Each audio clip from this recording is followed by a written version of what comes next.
wa ala alihi wa ashabihi wa man walah, amma ba'd. Baik teman-teman semua yang dimuliakan oleh Allah Subhanahu wa taala, kita lanjutkan kembali kajian kita malam hari ini, masih seputar alasan ditulisnya buku ini di hadapan kita, buku yang ada di hadapan kita yang ditulis oleh Al-Imam Ibnu Jama'ah rahimahullah rahmatan wasi'atan. Kita sampai pada pembahasan beliau memaksudkan penulisan buku ini sebagai sebuah peringatan untuk para pelajar, ya, khususnya kepada para pelajar, bagaimana seharusnya mereka sebagai seorang pelajar berakhlak, beradab, beretika dalam kehidupan sehari-hari. Tentunya kalau kita cermati, maka pelajar seharusnya mengetahui ini. Seharusnya pelajar mempelajari atau lebih unggul dalam hal ini. Ini pelajar yang sudah sampai tingkat ideal, ya. Kata Syekh Abdul Salam Asywair, mungkin kita belum sampai tingkat ini. Talib, pelajar itu, kata beliau, adalah orang yang puasa di siang hari di saat orang awam makan dan minum. Artinya siang harinya mereka puasa, sementara orang awam mereka tidak melalui siang hari dengan puasa. Jelas? Paham? Talib itu, lihat dasarnya mana? Bukan tanpa dasar. Beliau hafizahullah mengatakan, kan Nabi pernah tanya, siapa yang hari ini puasa? Ya kan, sahabat angkat tangan, Abu Bakar angkat tangan. Berarti Abu Bakar melakukan ritual amal dalam hari itu dalam kondisi puasa. Dia jenguk orang sakit, dia mengantarkan jenazah dalam kondisi perutnya kosong. Gitu. Kalau kita panas-panas, selapa enak nih gitu. Benar gak sih? Udzur syar'i. Masuk, ya. Benar gak Fuad? Baik. Ya, Bang Suud, jangan bengong dong. Lapar.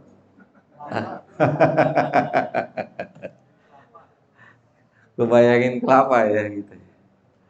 Baik. Terus kata beliau hafizahullah ta'ala, pelajar adalah orang yang diam di saat orang awam banyak bicara. Itu talib.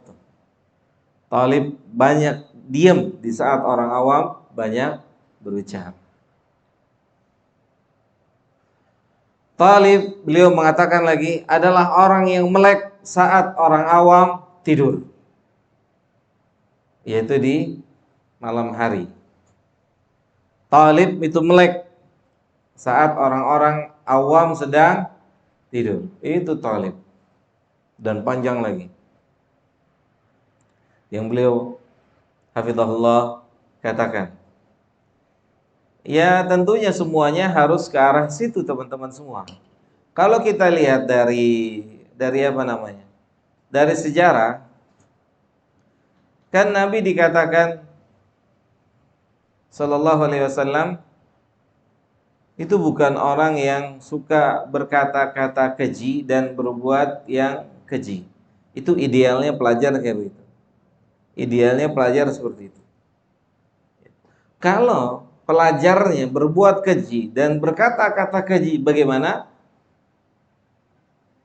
Awamnya Paham? Kalau pelajarnya, perbuatannya, sikapnya, ucapannya amburadul, kira-kira orang awamnya gimana?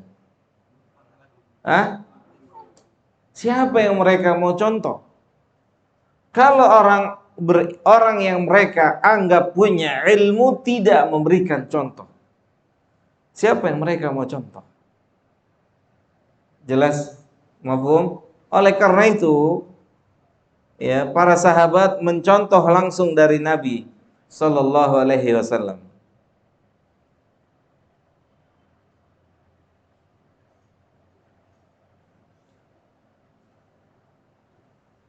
Maka di sini teman-teman semua yang dimuliakan oleh Allah Subhanahu wa taala, ini adalah di antara tahapan kita sebagai penuntut ilmu.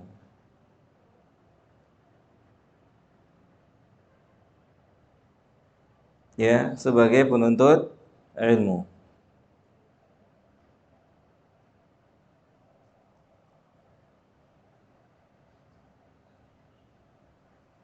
Tentunya tahapan ini bertingkat-tingkat.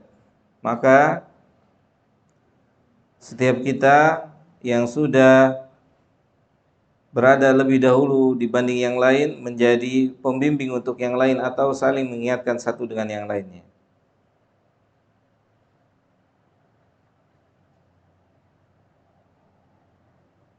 Bahkan tidak tertutup kemungkinan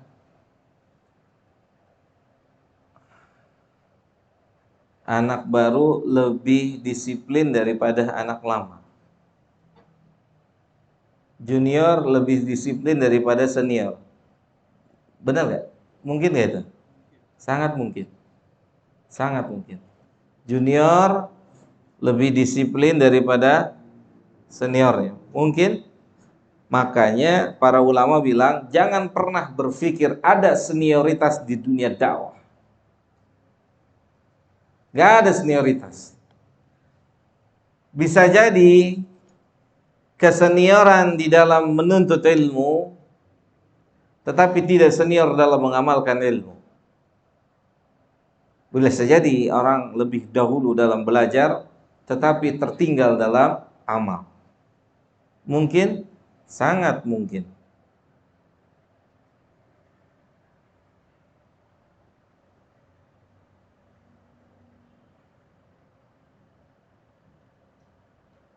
Mungkin casingnya udah jadi, ya.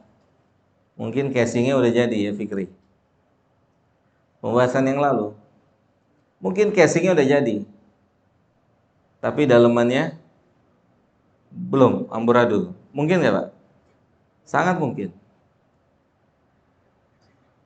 Casing gampang ya Pak ya? Beli Firdaus oil gitu kan. Colek-colek. Potong tukang tailor panggil. Sirwal bikin dua, yang satu celana lu gue, yang satu celana aki-aki gitu kan. Ya enggak? Sebagian kita melalui tahapan melaluinya seperti itu. Ya. Ada yang masih gulung-gulung gitu kan. Ada yang punya dua model, model ikhwan, model aki-aki, sama model lu gue gitu. Iya kan? Ada nggak? Banyak gitu. Banyak. Gitu. Itu casing. Casing itu mudah. Yang terpenting adalah dalemannya. Yang penting dalemannya.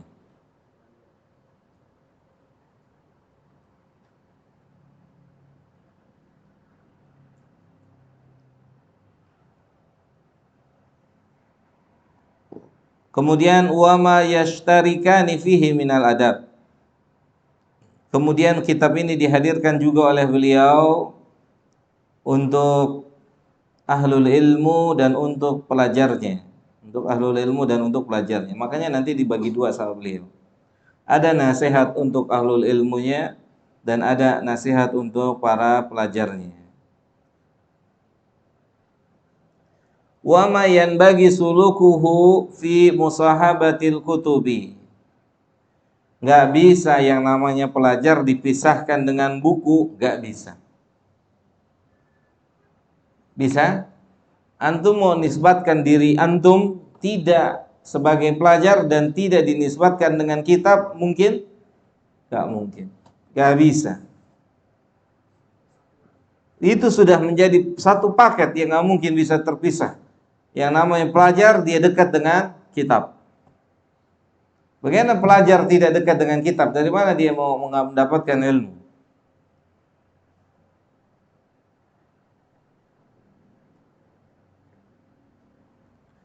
Makanya ini sebagai sebuah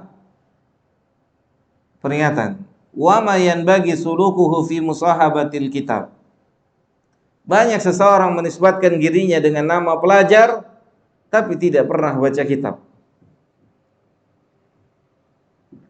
Tapi tidak pernah menamatkan sebuah kitab. Seperti yang awal-awal saya pernah sebutkan di majelis ini. Terlalu gampang orang menisbatkan dirinya kepada anak salafi. Apa buku manhaj salaf yang pernah kita baca sehingga antum bisa menisbatkan diri antum pada salaf? Sahih? Terlalu, apakah hanya stempel jenggot, cingkrang, seseorang berhak melabelkan dirinya anak salafi, sementara dia nggak ngerti apa yang dimaksud dengan salaf? Mungkin? Sangat mungkin. Kita pernah bahas. Untuk bicara casing, semua orang bisa bercasing. Antum mau bicara apa misal? Mau casing apa? Casing sebagai anak apa? Hah? Mau bicara casing sebagai anak apa coba? Ayo. Anak motor? Anak futsal? Apa? Anak bola? Anak basket? Mau casing apa coba? Kita sama-sama contohkan yang familiar apa? Fuad, mau apa Fuad? Anak motor. Taib. Antum bercasing anak motor, punya casing 7 dari Senin sampai Ahad. Stylannya anak motor. Luarnya, pakaiannya, setelannya. Tinggal tunggu berapa lama ketahuan palsunya antum sebagai anak motor. Sahih nggak, Mat? Hah? Kan gampang, tinggal beli aja. Di mana? Belinya di mana? Blok M. Hah? Ya banyak lah ya. Ya pokoknya banyak ya. Setelan itu banyak bisa dibeli. Antum pakai vest, kayak celana bolong-bolongin dikit gitu kan. Pakai sepatu bot apa boot? Hah? Pakai rantai apa perlu? Hah? Senin sampai Ahad tuh begitu casingnya tuh. Iya, orang awam bilang antum anak motor. Sahih? Orang awam. Antum ketemu anak motor, nongkrong di mana, bro? Terus itu pertanyaan pertama. Main sama siapa, bro? Si ini nggak kenal, si itu nggak kenal, si ini nggak kenal, si itu nggak kenal. Ini anak motor apa anak mak bapaknya nih? Gitu kan gitu. Sahih nggak? Nyata nggak? Oke, taib sampai di situ. Nggak cukup nih, Julian Syaf, nggak cukup, tambah lagi. Itu knalpot apa, bro? Akra apa Akralingga? Gitu. Kayaknya sih bukan Akralingga juga. Gitu. Knalpotnya apa? Gitu. Nggak tahu tuh, dari sononya ada begitu gitu. Businya gimana busi? Disuruh tunjukin busi, dianterin kepada karburator. Makin dikorek, makin ketahuan siapa jati dirinya, dan orang nggak bisa bertahan dengan kepalsuan, nggak akan pernah bisa bertahan di semua bidang. Mau bidang apa saja, kalau orang bukan ahlinya ketahuan, pada titiknya akan ketahuan. Terutama di tengah-tengah ahlinya. Sahih? Akan ketahuan. Sampai berapa lama kuatnya berbohong untuk menisbatkan dirinya sebagai sesuatu. Tinggal tunggu waktu. Dia bukan ahlinya. Dia bukan anak motor. Dia bukan main sepak bola. Dia bukan orang basket. Dan seterusnya.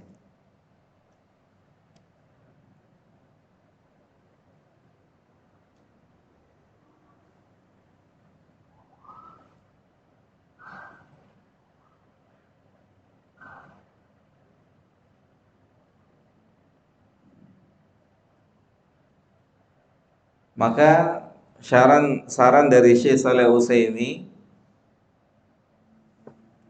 untuk kita para pelajar pemula hendaknya belajar kitab-kitab dasar para ulama. Kitab-kitab tipis dibaca, difahami, butuh bimbingan dari seorang yang mengerti ilmu. Gak bisa enggak pelajar terikat dengan kitab. Pelajar terikat dengan kitab. Mungkin kalau sudah sampai tingkatnya, Ustadz akan gini. Mana bukunya? Nggak ada. Pulang. Mana bukunya? Nggak ada. Keluar. Mana bukunya? Nggak ada. Pulang. Bukunya mana? Nggak ada. Pulang. Kita dulu belajar sudah sampai seperti ini. Ustadz sebelum ngajar tuh gitu. Bukunya mana? Nggak ada. Beli dulu di belakang. Bukunya mana? Nggak ada, ketinggalan. Beli di belakang. Akan tiba akhirnya sampai ke tahapan itu. Kan naik kelas. Antum gaji aja maunya naik terus. Bener gak? Masa belajar gak naik kelas? Belajar gaji aja maunya naik terus apa mau kurang? Apa deh kurangin dikit gak apa-apa gitu. Gimana? Fikri? Maunya naik apa berkurang? Naik. Ya kenceng ngomong ya Fikri. Gaji aja maunya naik, pelajar naik, masya Allah, naik kelas, pelajar naik kelas. Aki-aki aja udah mulai buka buku tuh, lihat. Iko. Subhanallah, belajar naik kelas. Gak bisa pelajar dipisahkan dengan kitab, gak bisa. Gak bisa. Akan tapi, jangan difahami kitab itu gede-gede segini. Wah, kita mau dikasih buku tebal-tebal. Enggak, siapa yang mau ngasih buku tebal-tebal segede gini? Enggak. Itu mah santapannya pelajar yang lain. Pelajar intensif, ya kan? Gitu. Kalau kita kan pelajar apa? Kelas karyawan gitu. Iya, gitu. Di luar sana pelajar ya, tuh kalau lihat mahasiswa Libya tuh, bawa bukunya segini, satu pelajaran bukunya segede gini nih. Tenteng-tenteng buku.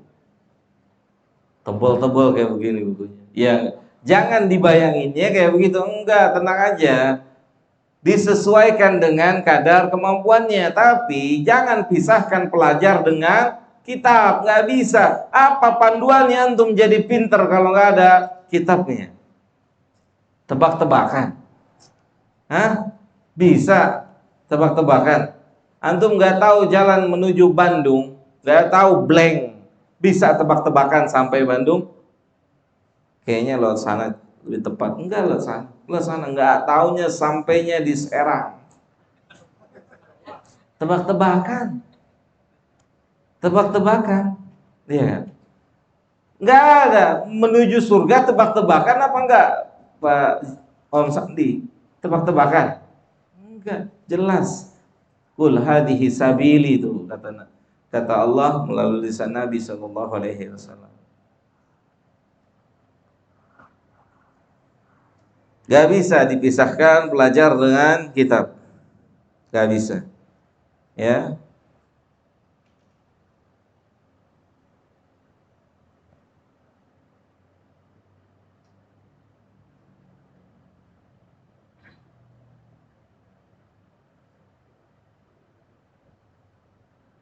Makanya sejarah mencatat ulama-ulama yang kita kenal, yang mereka namanya jadi ulama, namanya ya tarafraf, namanya berkibar-kibar di alam semesta ini.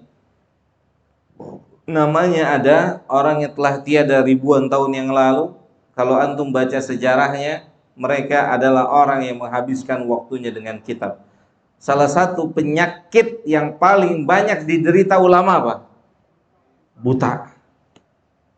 Antum baca sejarah, ulama tuh baca buku lampunya dari api, matanya panas lawan panas. Kita baca buku tinggal stop kontak dong.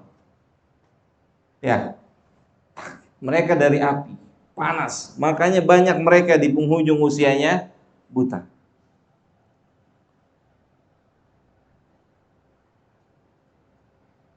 Ada yang mau tanya sampai sini? Fuad?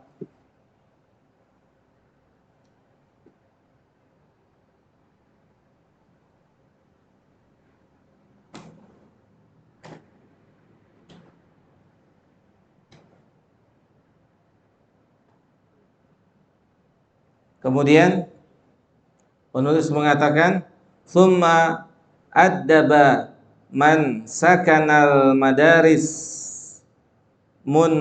muntahiyan."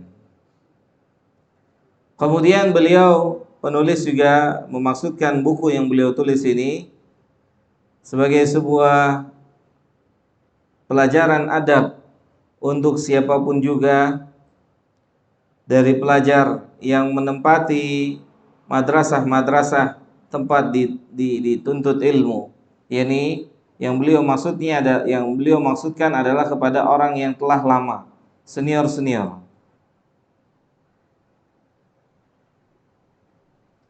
Maksudnya apa?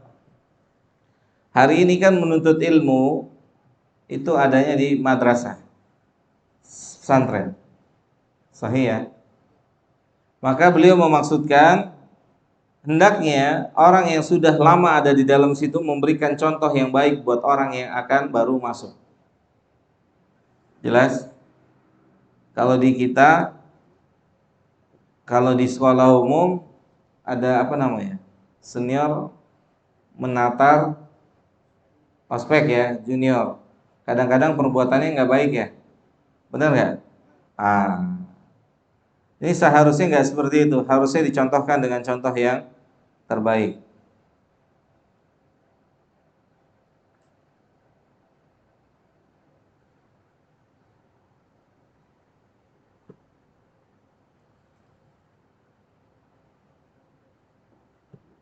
Salah seorang ustadz berangkat dari kampung halamannya menuju pesantren di Gontor, Surabaya, Jawa Timur. Ya, dia ustadz saya juga, sempat ngajar saya, senior, udah senior. Mohon izin saya nggak sebut namanya. Dia cerita, dia belajar, antum tahu, subhanallah, luar biasa. Cuman saya nggak bisa cerita namanya. Kita ambil ibrahnya saja. Dari mana fulus dia bisa masuk pesantren? Pagi hari dia ke rumah makan, cuci piring. Karena miskin, tak punya harta keluarganya. Cuci piring sampai jam 6. Pulang mandi berangkat sekolah. Pulang sekolah ngasong, jualan keliling. Sampai maghrib pulang baca buku dan semisalnya.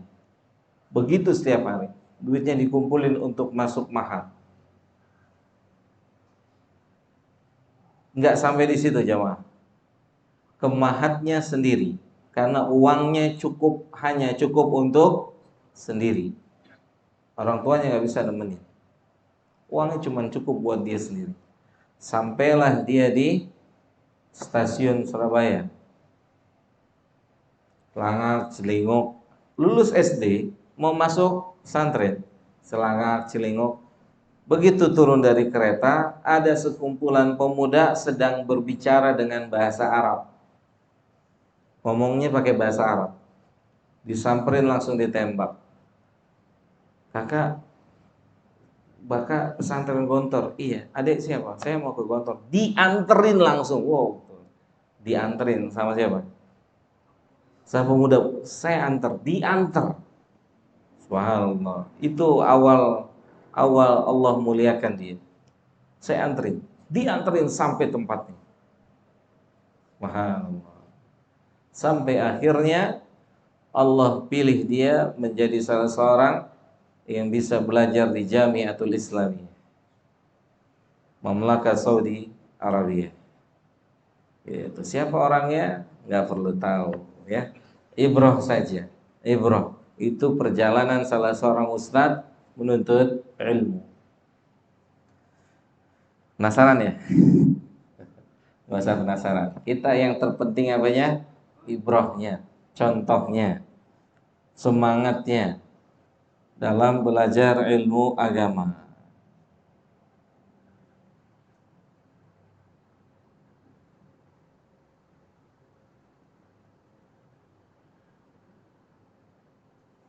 Wa jama'tu dzalika mimma ittafaqa fil masmu'at. Dan beliau kumpulkan kitab ini dari mana sumbernya? Yaitu dari apa yang beliau dengar, yang pernah beliau dengar, yang menjadi kesepakatan ahlul ilmu tentang apa yang beliau dengar. Ya, baik dari ceramah dan yang semisalnya. Wa minal masyayikh asadat, dan juga dari ceramah-ceramah para syekh.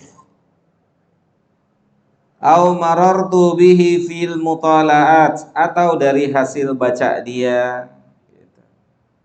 Ini dia mau cerita tentang dari mana isi kitab itu berasal.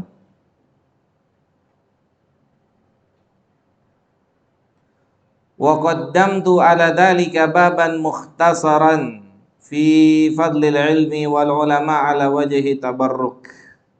Dan dalam buku ini beliau awali dengan sebuah bab yang ringkas tentang keutamaan ilmu dan ahlul ilmu, dalam rangka mencari keberkahan daripada memuliakan ilmu dan ahlul ilmu. Subhanallah, ya, orang cerdas nih. Ya, wa qaddamtu ala dzalika baban mukhtasaran, dan dalam kitab ini dia dahulukan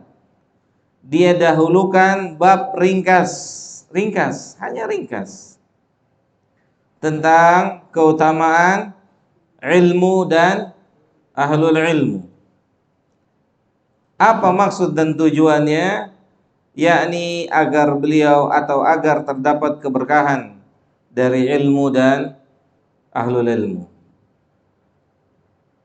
Nanti kita akan lihat bagaimana tingginya kedudukan ilmu dan ahlul ilmu dalam Islam.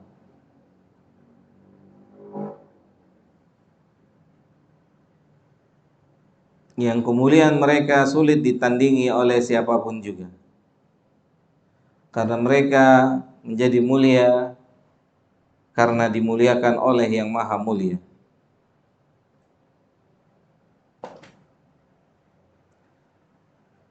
Baik, selesai mukaddimah dari penulis. Berapa lama tuh? 18 pertemuan, luar biasa. Mudah-mudahan berkah ya, Kong. Ada yang mau tanya?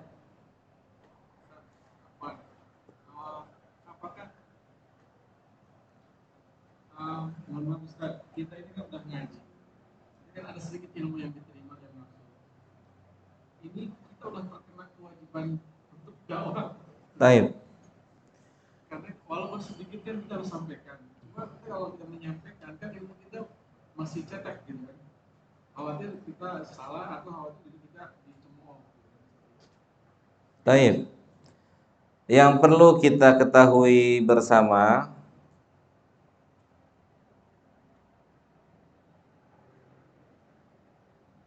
dalam menyampaikan ilmu itu tidak mesti dengan lisan.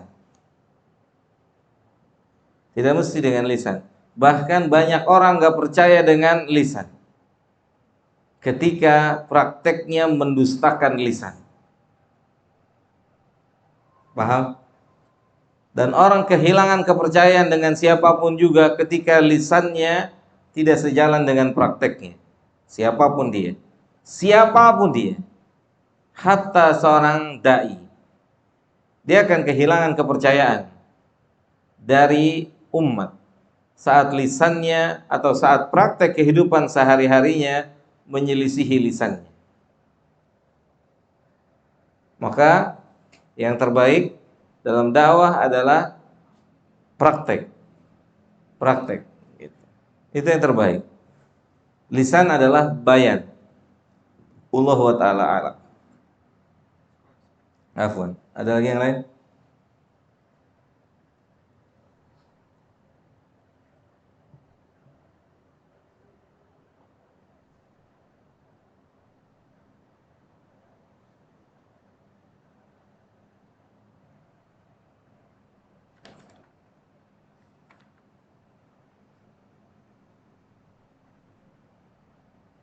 Tidak ada?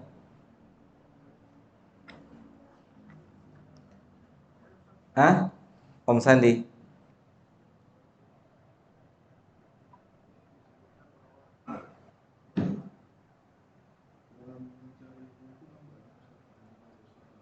Kenapa Om Sandi?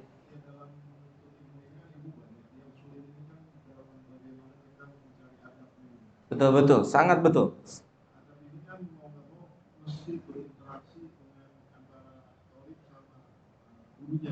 Sahih.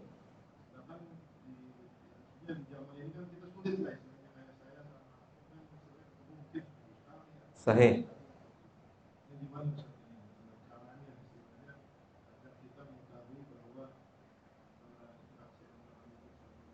Iya. Enggak, harus begitu. Tidak bisa tidak. Karena begitulah perjalanan menuntut ilmu para sahabat kepada Nabi. Mereka dekat dengan Nabi. Gitu. Berinteraksi. Terus menerus. Bagaimana sahabat jadi sahabat? Karena melihat praktek apa ilmu yang diamalkan oleh Nabi. Dekat. Makanya di dalam pembahasan sebelumnya para ulama menasihati putra-putrinya, ya bunayya ishabil fuqaha. Wahai anak-anakku, bertemanlah dengan ahlul ilmu. Karena tidak dapat tidak berteman dengan ahlul ilmu yang kita dapatkan ilmu, praktek ilmu. Begitu. Bahkan makanya saya dapat dikatakan kita nggak kenal dengan siapapun juga, hatta dengan seorang ustadz, kalau kita belum punya interaksi yang dalam dengannya. Gak bisa kita mengatakan kenal, nggak. Kita cuma tahu namanya dan kita cuma tahu latar belakang pendidikannya. Kita nggak tahu. Gak bisa. Umar mengatakan seseorang gak bisa bilang kenal, seseorang tidak bisa merekomendasikan siapapun kalau belum berinteraksi dengan hartanya. Harta. Bagaimana interaksi dengan harta? Siapapun juga. Kemudian kalau belum berinteraksi dengan safar. Kemudian kalau belum berinteraksi dengan bertetangga. Begitu. Ya memang tidak dapat tidak. Sampai sahabat itu nginep di rumah Nabi. Nginep.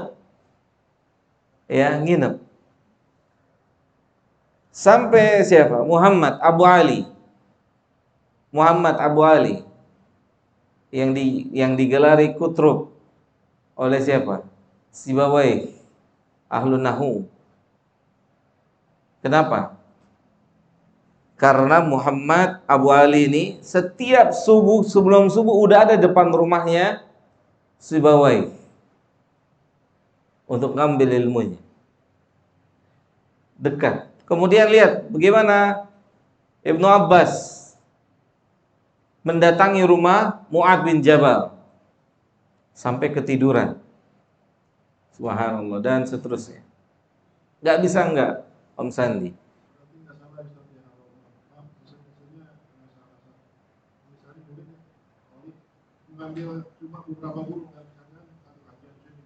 Enggak salah. Memang ntar di sini kita ditemukan. Tapi begini, para ulama ini telah mengeluarkan statement guru itu kedudukannya sama dengan tabib, dokter. Persis. Kalau tabib, dokter berperan membereskan urusan jasmani. Sahih? Ana mau tanya sama antum. Antum datang ke seorang dokter, yang antum tanya apa? Dokternya lucu nggak gitu? Hah? Gitu nggak? Pertanyaan antum. Datang aja, dokternya bikin ketawa terus kok gitu. Enak. Sembuh nggak antum sakitnya? Nggak tahu. Ya kira-kira ini kita bicara sharing aja. Antum mau datang ke seorang dokter, apa yang antum tanyakan? Ini untuk kesehatan tubuh antum, kesehatan istri, anak-anak. Apa yang antum pertimbangkan pertama apa, Fuad? Hah? Spesialisasinya apa? Mana testimoni orang-orangnya yang telah duduk jadi dokter juga atau enggak? Mungkin ya? Mungkin ya, Om Sandi? Sangat mungkin. Kan yang duduk di depannya Masyaikh itu di Mamlakah, kalau lagi kajian itu sama Syekh Ibrahim atau para Masyaikh Abdurrahman Ajlan dan yang lain-lain, itu di depannya talib yang kemudian hari mereka akan menggantikan kursinya. La uzaki ahadan amamallah. Saya tidak mentazkiyah siapapun di hadapan Allah. Dan memang tidak boleh mentazkiyah siapapun di hadapan Allah. Kalau antum duduk di majelisnya Al-Ustadz Al-Fadil Abdul Hakim bin Amir Abdad, itu sekitarnya talib, pelajar, asatid, ustadz, yang di kemudian hari akan tampil menyampaikan agama ini sebagai penerusnya.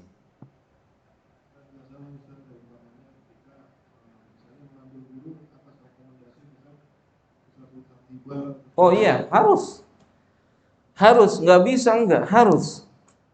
Om Sandi, kita mau bicara motor deh. Bengkel. Nanyanya ke siapa? Tukang tambal ban? Apa tukang sol sepatu? Hah? Nanyanya ke siapa?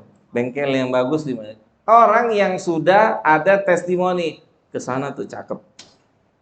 Ya. Mekaniknya mantan pembalap lagi gitu kan. Iya enggak? Otomatis, pokoknya dikasih apa namanya? Dikasih apa? Spek orangnya nih. Ini begini. Begitu. Memang seperti itu. Seperti itu. Dan para ulama seperti itu dalam belajar.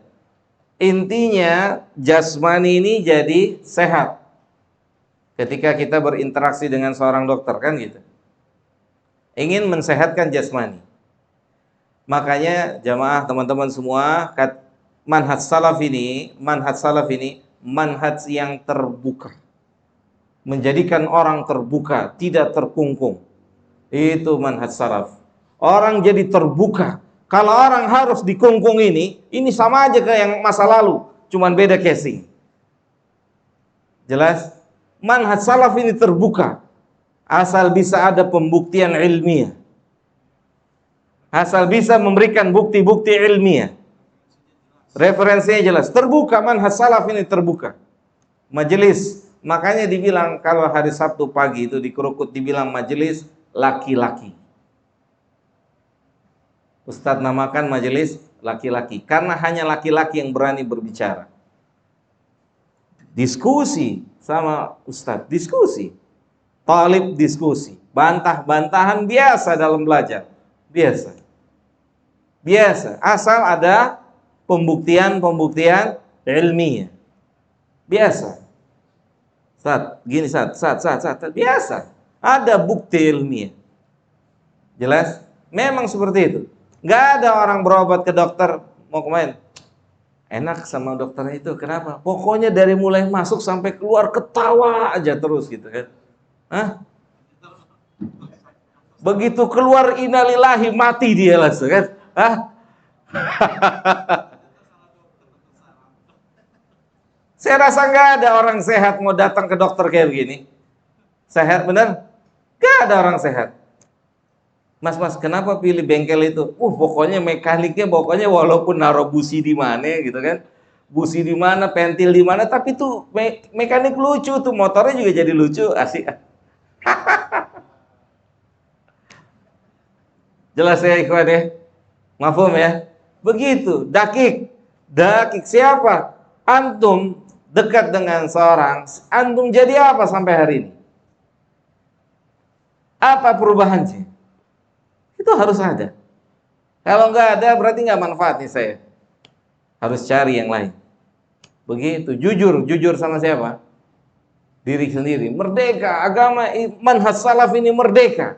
Merdeka, tidak dikungkung, tidak dikotakan seseorang. Enggak, merdeka.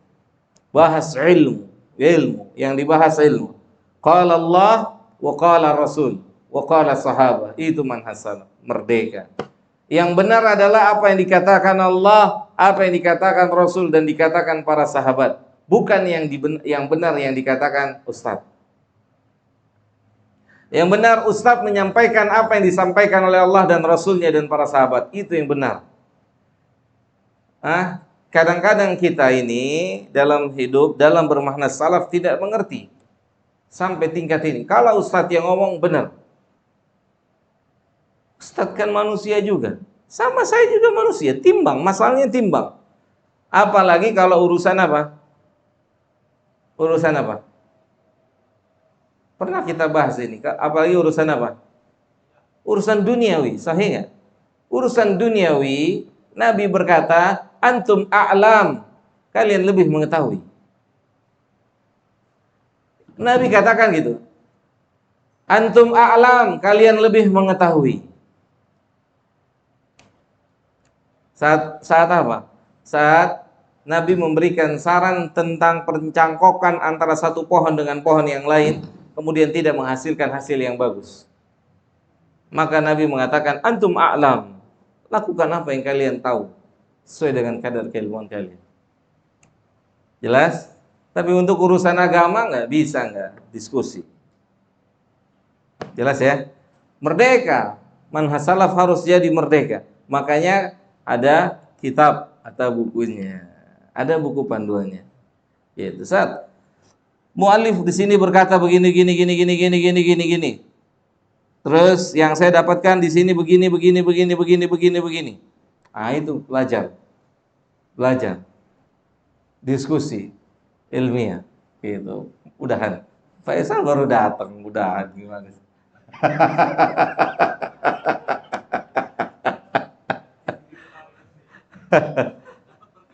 Dapat berkahnya.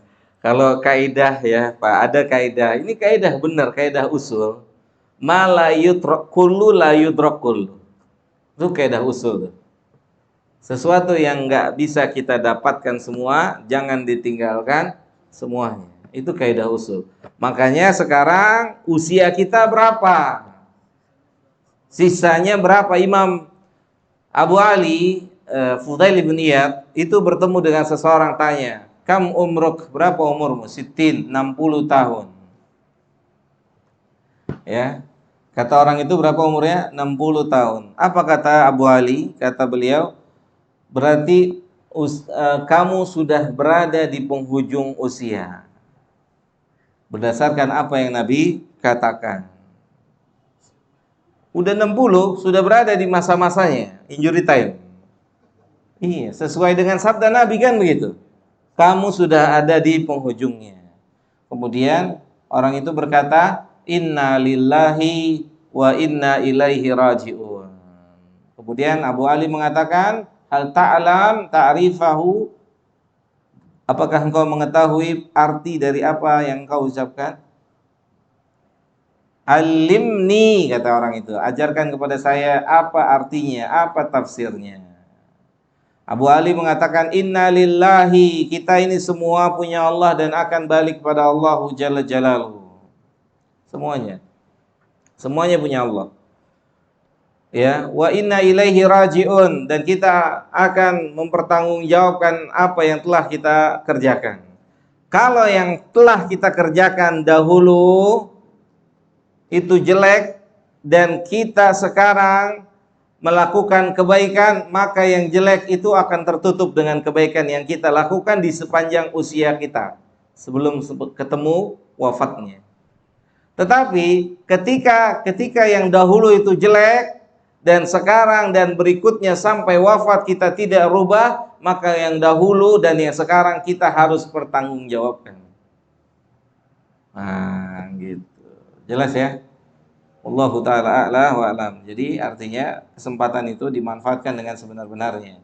Ya, dimanfaatkan dengan sebenar-benarnya. Semoga Allah berikan kita semua taufik dan hidayahnya agar bisa menjadi orang yang bertakwa di atas permukaan bumi ini.